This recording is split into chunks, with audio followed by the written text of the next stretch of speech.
Hello Hindustan. मैं अनुज Arora team स्टुपिटर से आज आपके लिए इंग्लिश ग्रामर में एक नया चैप्टर लेके आए हैं। बहुत सारे स्टूडेंट्स को शिकायत है कि ऑक्सिलरीज और मोडाल्स क्या होते हैं, तो आज हम उनके ऊपर कवर करेंगे अपना पूरा टॉपिक। ऑक्सिलरीज को हिंदी में कहा जाता है सहायक और मोडाल्स को कहा जाता है क्रियार्थ। सबसे पहले ये समझेंगे कि ये कहाँ यूज़ होता है। बेसिकली ये टेंसेस में जैसे सब्जेक्ट वर्ब वगैरह आती हैं, वर्ब के साथ हेल्पिंग पोजीशन में यूज़ होता है, तभी इसे सहायक और क्रियार्थ कहा जाता है। हेल्पिंग वर्ब किस तरीके से होती हैं वो हम जानने की कोशिश करेंगे, जैसे कि is, am, are, was, were, being, been. Have की वर्ब्स जो होती हैं that is has, had. Do की वर्ब्स जो होती हैं does, did, doing. When use to make the sentence और when use to make the tenses and help to create a right formation of tenses is known as auxiliaries. Basically ये helping verbs हैं। तो helping verbs, helping का मतलब आप समझ ही चुके हैं कि verbs को ठीक तरीके से यूज़ में लाने के लिए उसके लिए auxiliaries यूज़ होती हैं। तो आगे बढ़ते हैं, modals के बारे में जानने की कोशिश करेंगे कि क्या है क्रियार्थ, किसे कहते हैं। The verbs like can, could, may, might, will, would, shall, should, must and ought are called modal verbs and modals. They are used to express before the ordinary verbs and express the meaning of the verb. ये कहाँ कहाँ modals use होते हैं। पहली चीज़ आती है, नीचे आप देखेंगे येलो में जो ब्लैक कलर के फॉन्ट में लिखा है परमिशन। परमिशन देने के लिए या परमिशन लेने के लिए modals यूज़ होते हैं। पॉसिबिलिटी, किसी चीज़ की होने की संभावना में यूज़ होते हैं। सर्टेनिटी, जिस चीज़ को होना ही है that is known as certainty, उसमें यूज़ होता है। नेसेसिटी, चीज़ों की ज़रूरत को पैदा करने के लिए ये यूज़ किया जाते हैं मोडाल्स। तो आइए बढ़ते हैं हम अगले पॉइंट के ऊपर। Where is use auxiliary be. Be में हमारे पास 5 पॉइंट्स थे, इज़, एम, आर, वॉज और were. The auxiliary be is use in the formation of continuous tenses. ये बेसिकली कॉन्टीन्यूस टेंसेस में यूज़ होता है। तो इसमें हमने 2 सेंटेंसेस को लेके एग्जाम्पल दिया है। पहला सेंटेंस है ही इज़ वर्किंग, वह काम कर रहा है। सो इज़ इसमें आ गया, ऑक्सिलरी का यूज़ हो गया। अगला है आई वॉज वर्किंग, मैं काम कर रहा था। तो वॉज इसमें आया, ऑक्सिलरी अगेन यूज़ हुआ। पहला था प्रेजेंट फॉर्म, दूसरा था past continuous tense. Next move on करते हैं कि और इसका कहाँ कहाँ यूज़ होता है। टू इंडिकेट अ प्लान, कोई प्लान बनाने के लिए, किसी अरेंजमेंट के लिए या अग्रीमेंट के लिए। आई एम लीविंग टुनाइट, ये एक प्लान है, मेरा ऑलरेडी प्लान हो चुका है कि मैं आज रात को निकल जाऊंगा। We are not in hurry, are use हुआ अगेन। अरेंजमेंट है, मतलब हम जल्दी में नहीं हैं, that is an arrangement. I was doing my homework, ये एक अग्रीमेंट है मेरा खुद के साथ कि मैं आज अपना होमवर्क करूँगा। ये थे हमारे प्लान, अरेंजमेंट्स और अग्रीमेंट के ऊपर। मूव ऑन करते हैं कमांड। ये बेसिकली कमांड देने के लिए भी ऑक्सिलरी यूज़ होती है, इज़, एम, आर, वॉज और were. You are not working properly, पहला सेंटेंस है, आर यूज़ हुआ, you are not working properly. अगला sentence, you were suppose to be here at 9:30 AM, ये एक अगेन कमांड है, तुम्हें 9:30 बजे तक आना ही होगा। तो वर यूज़ हुआ यू के साथ में। इसमें अगर आप बात करें कि वर्ब्स क्या हैं, तो supposed is the verb second form. ये सपोज जो था सेकेंड फॉर्म थी, और ऊपर वाले सेंटेंस में working is again a verb in the continuous form. तो मूव ऑन करते हैं अगले पार्ट पे। Where to use auxiliary have, has, had, कहाँ कहाँ यूज़ होता है हैज़, हैड का, तो उसके लिए जानेंगे हम। The auxiliary have is use in the formation of perfect tense. आप जानते ही होंगे ही और शी के साथ हैज़ यूज़ होता है, सो हमने उसके लिए कुछ मदद की है आपके सेंटेंसेस क्रिएट करके। ही हैज़ वर्कड, उसने काम किया था। ही हैज़ बीन वर्किंग, वह काम कर रहा है। ये थे हमारे 2 सेंटेंसेस जो हमने परफेक्ट टेंस के ऊपर क्रिएट किए थे, जहाँ पे हमने हैव यूज़ कर सकते थे, बट ही और शी के साथ में हैज़ यूज़ होता है। Infinitive, to indicate obligations, infinitive sentences और टेंसेस में यूज़ होता है, और ऑब्लिगेशन होनी चाहिए, मतलब जिसे बाउंडेशन कहते हैं या ज़रूरत कहते हैं, तो ये ऑब्लिगेशन है, वो आपको करना ही है। आई हैव, या उसके आगे लग जाएगा had to be there by 5 o'clock, मुझे यहाँ पे 5 बजे तक आना ही होगा। He has to move the furniture himself, उसको अपनी मदद खुद ही करनी है, तो एक ऑब्लिगेशन है, तो वह उसको अपना फर्नीचर खुद ही अपने से मूव करना होगा। इसका यूज़ डू डज का भी हम आपको बताते हैं कि डू डज और डिड का यूज़ कहाँ ऑक्सिलरी में सही टर्म्स में होता है। In negative and questions have to and had to are use with do does और डिड। दोबारा पढ़ेंगे, नेगेटिव सेंटेंसेस में डू डज और डिड का यूज़ होता है। क्वेश्चन की फॉर्म में भी जो वर्ड्स आते हैं या सेंटेंसेस आते हैं उसमें भी डू डज और डिड का यूज़ होता है। सो हम बात करेंगे, सपोजिंगली एक किसी ने क्वेश्चन पूछा या किसी ने उसका आंसर किया, दे हैव टू गो, ये एक नॉर्मल कंटिन्यूस सेंटेंस था।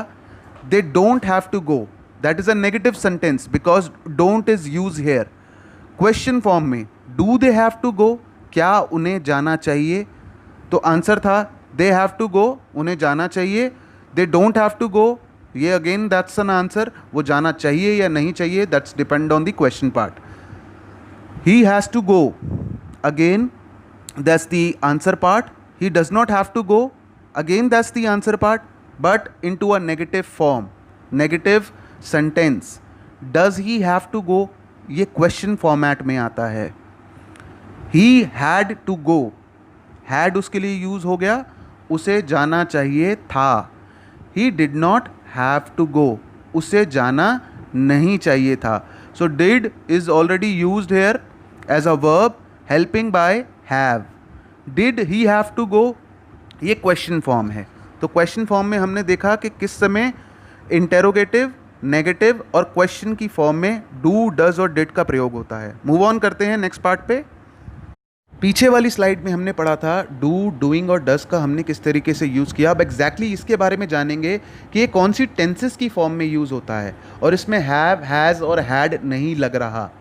ये जानने के लिए negative, interrogative, simple present tenses and simple past tenses में डू, डूइंग और डज का यूज़ होता है।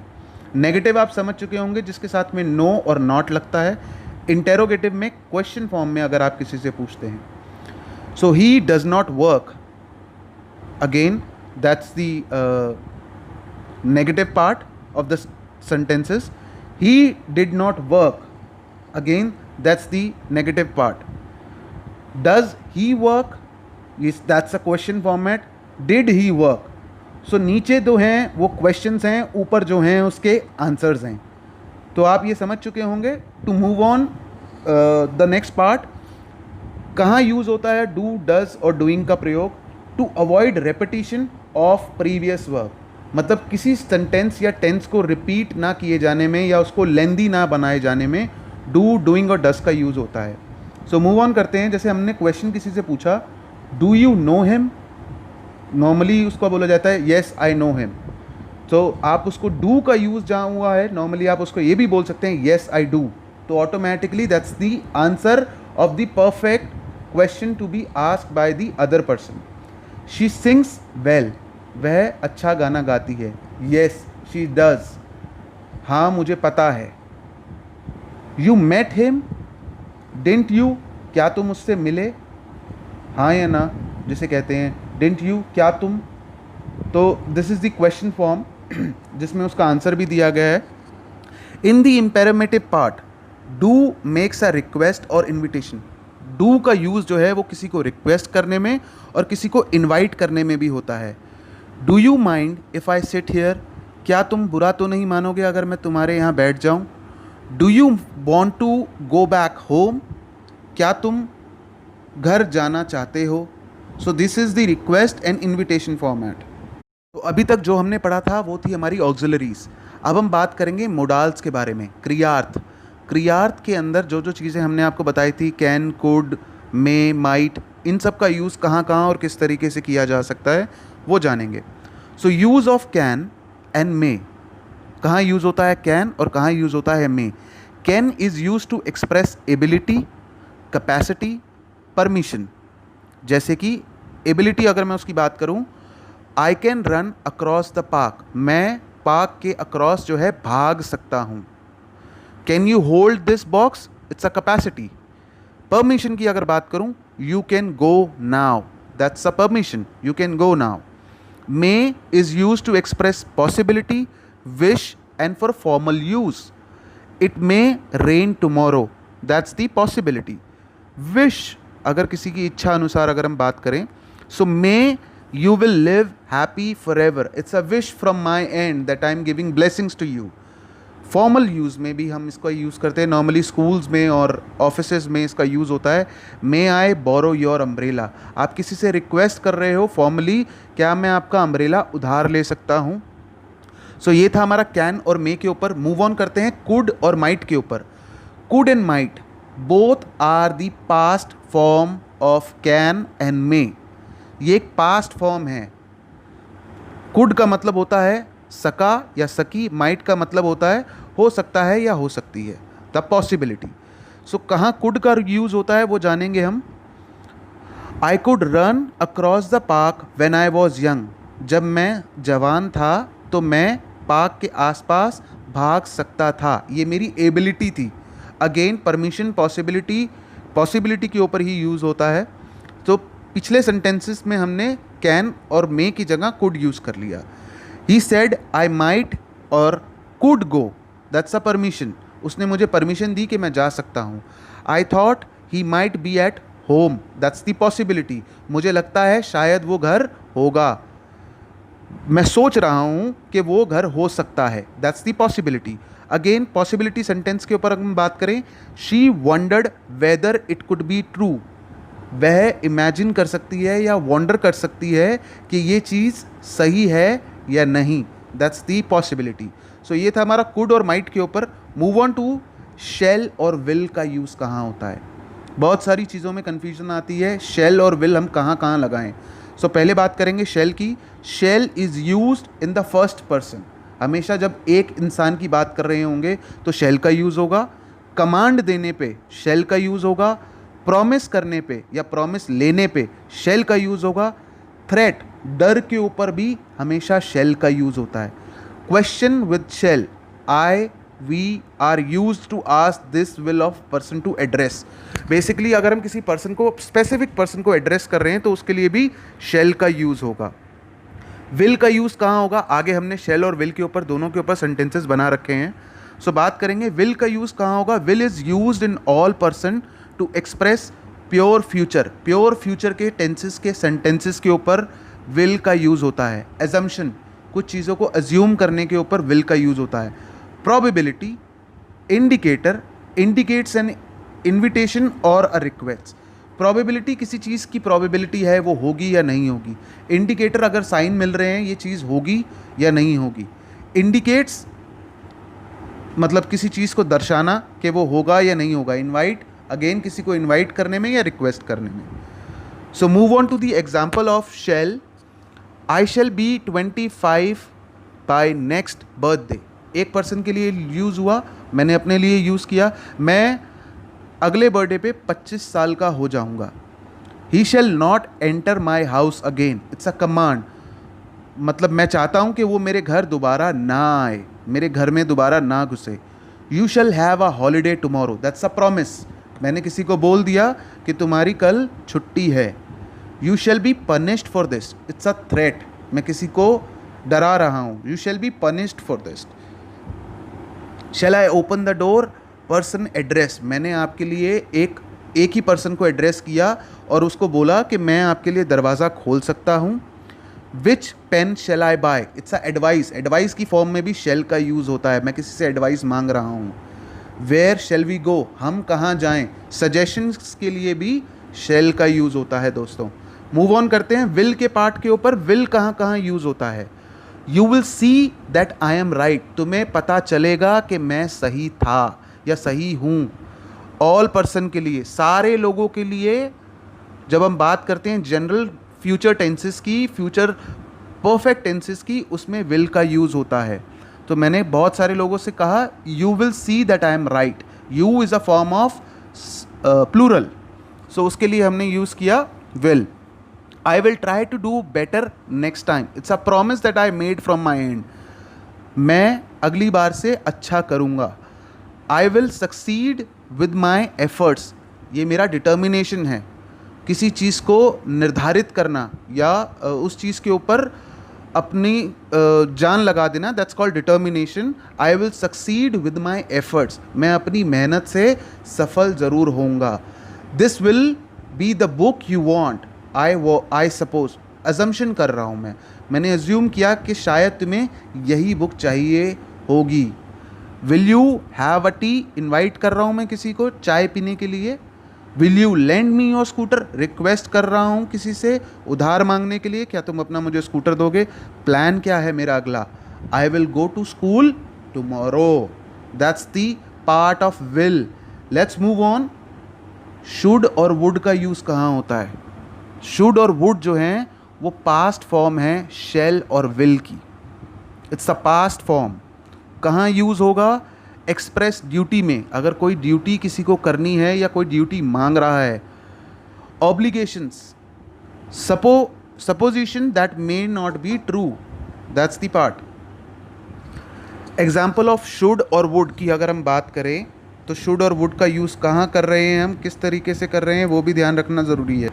तो शुड और वुड के एग्जाम्पल कुछ इस तरीके से हैं, हमने बताने की कोशिश करी है आपको। I expected I should get the first row seat, मुझे लगा कि मुझे पहली सीट मिलनी चाहिए। इसकी अगर अब बात करें, मेरी अजम्पशन थी, अजम्पशंस में यूज़ हुआ बट पास्ट फॉर्म में। We should obey the laws, obligation है, हमें अपने रूल्स बनाने चाहिए और मानने भी चाहिए उसको।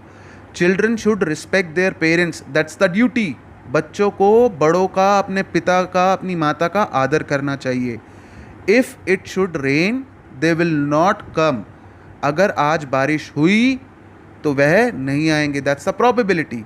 She said she would carry my books, उसने मुझे कहा था कि वो मेरी बुक लेके आएगी, पॉसिबिलिटी है, डिपेंडेंसी नहीं है, पॉसिबिलिटी है। Would you lend me your car today, it's a request, मैंने किसी को रिक्वेस्ट की फॉर्म में यूज़ किया वुड और उससे मांगा कि मुझे अपनी गाड़ी उधार दे दीजिए।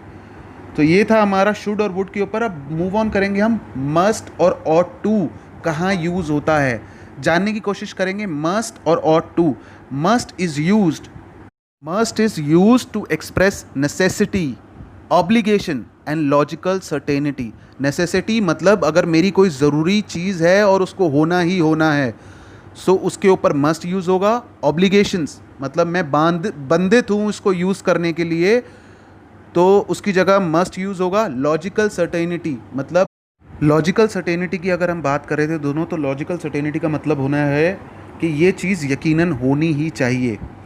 सो you must improve your spelling mistake, it's a necessity, तुम्हें अपनी स्पेलिंग मिस्टेक सुधारनी होंगी। मस्ट यूज़ हुआ। We must get up early in the morning, हमें जल्दी उठना चाहिए। सो दैट्स दी ऑब्लिगेशन, हमारी ऑब्लिगेशन है। 12 बजे, 1 बजे उठेंगे, 2 बजे उठेंगे तो उसका कोई फ़ायदा नहीं है उठने का भी। Another, lockdown must be difficult situation, logical certainty है, लॉजिक था, यकीनन ये चीज़ होगी, must be a difficult situation for all of us. Ought to कहाँ यूज़ होता है, express in moral obligation. Moral obligation मतलब मैं बंधित हूँ अपने समाज की चीज़ों से। सो डिज़ायरेबिलिटी एंड प्रोबेबिलिटी में भी यूज़ होता है। डिज़ायर मतलब मेरी इच्छा है किसी चीज़ को पाने की, या मेरा डिज़ायर है, मेरा ड्रीम है। प्रोबेबिलिटी ये चीज़ होनी चाहिए या नहीं होनी चाहिए। We ought to love our neighbours, हमें अपने पड़ोसियों से प्यार करना चाहिए, दैट्स द मॉरल ऑब्लिगेशन। झगड़ोगे, मरोगे, लड़ोगे तो काम खराब ही होगा। We ought to help the needy, हमें गरीब की मदद करनी चाहिए। So ought is used here. Price ought to come down, that's the probability, price जो हैं वो नीचे गिरेंगे। सो ये था दोस्तों हमारा ऑक्सिलरीज और मोडाल के ऊपर सेशन। जो लोग नए हैं कृपया करके यूट्यूब चैनल के ऊपर जाएं, लाइक करें, सब्सक्राइब करें, कमेंट दें हमारे को। आप हमें इंस्टाग्राम, फेसबुक, यूट्यूब और ट्विटर पे भी फॉलो कर सकते हैं। आपके कमेंट्स हमारा मोराल बढ़ाते हैं और हम भी ये चाहते हैं कि हम आपके लिए नई नई वीडियोज़ लेके आएँ। थैंक यू, जय हिंद दोस्तों।